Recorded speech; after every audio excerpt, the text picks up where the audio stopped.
சண்டை. இப்போது இந்த பொண்ணு என்ன பண்ணுவா, 2 குழந்தைகள் இருக்காங்க, அப்பா அம்மாவை கஷ்டப்படுத்த முடியாது. அதனால் என்ன சொன்னால், நீயும் ஒன்றும் கொடுக்கறதில்ல, அட்லீஸ்ட் நானாவது ஒரு வேலைக்கு போனால் என் குழந்தைகளுக்கு ஏதாவது செய்வேன். அதே எப்படி நீ பொம்பளை, நீ வேலைக்கு போகிற, நீ என்ன படித்து கிழிச்சிருக்கிறியா, நீ உனக்கு என்ன தெரியும், நீ 5வது தானே படிச்சிருக்கிற, 5வது படிச்சிருந்தா என்ன வேலை, நேர்மையாக ஒரு வேலை செஞ்சால் போதுமானது தானே, எனக்கு எப்படி நான் நல்லா சமைப்பேன், அதனால் எனக்கு ஒரு சமையல் வேலை எனக்கு கிடைக்கும். சரி, சமையல் வேலைக்கு போகிறவங்க வீட்டில் இருக்கிற மாதிரி உடை உடுத்திட்டு போக முடியாது. இப்போ நம்ம வீட்லேயே ஒருத்தர் சமையல்காரர் வராங்கன்னா நீட்டாக ட்ரெஸ் பண்ணிட்டு வரணும், சுத்தமாக இருக்கணும், இதெல்லாம் எதிர்பார்ப்போம். அப்போது இந்த பொண்ணு தில்குஷ் என்ன பண்ணுவாங்க, வெளியே போகும்போது ஒரு நீட்டான சாரீ கட்டி அப்படி தான் போகணும். இதை பார்த்துட்டு அவங்க நாத்தனார், அந்த நாத்தனார் வந்து என்ன உன் பொண்டாட்டி தினம் வந்து ட்ரெஸ் பண்ணிட்டு எங்கேயோ போகிறாளே அப்படின்னு ஒரு வார்த்தை கேட்க, இது அந்த ஆளுக்கு தைச்சிருச்சு, மனசில் தைச்சிருச்சு.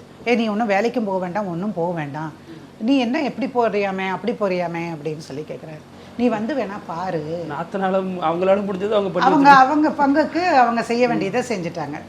அப்போ இவன் வந்து இல்லை நீ வேணா வந்து தினம் வழி அனுப்பிட்டு வேணாலும் போ, வந்து நான் என்ன பண்ணுறேன்னு நீ பாரு, நான் வேலை செய்கிற இடம் இந்த தான், அவரும் வந்து ஒரு முக்கியமான அந்த சமூகத்தை சார்ந்தவர் தான், அந்த இடத்துல நான் சமைக்கிறதுக்கு போகிறேன், இதுக்கு தான் போகிறேன், நீ வந்து வேணா எப்போ வேணாலும் வந்து பார்த்துக்கோ அப்படின்னு அவ சொல்கிறான். பட் இந்த நாத்தனாரும் இந்த ஆளுடைய தம்பி ஒருத்தன் இருக்கான், முனவரோ அனவரோ என்னவோ ஒரு பேர் வச்சுருப்பான். அந்த ஆள் தினம் வந்து இந்த பொண்ணுக்கிட்ட சண்டை போடுறது, நீ எங்கள் குடும்ப மானத்தையே கெடுக்கிற, நீ எங்கே போய் சுற்றிட்டு வர. இப்போ ஒரு வீட்டில் பர்த்டே பார்ட்டி நடக்குதுன்னு வச்சுக்கோங்க, சமையல்காரவங்க எத்தனை மணி வரைக்கும் இருக்க வேண்டியிருக்கும், நைட்டு வரைக்கும் இருப்பாங்க. மிச்சம் மீறி இருந்தால் எடுத்துகிட்டு வந்து தன் குழந்தைகளுக்கு கொடுப்பாங்க. ஒரு கேக்கு கிடச்சாச்சு, அவங்கெல்லாம் வந்து வறுமை கோட்டிற்கு கீழே இருக்கிற மக்கள், அவங்களுக்கு சாப்பாடுங்கிறது ஒரு பெரிய வரமாட்டம் இருக்கும்.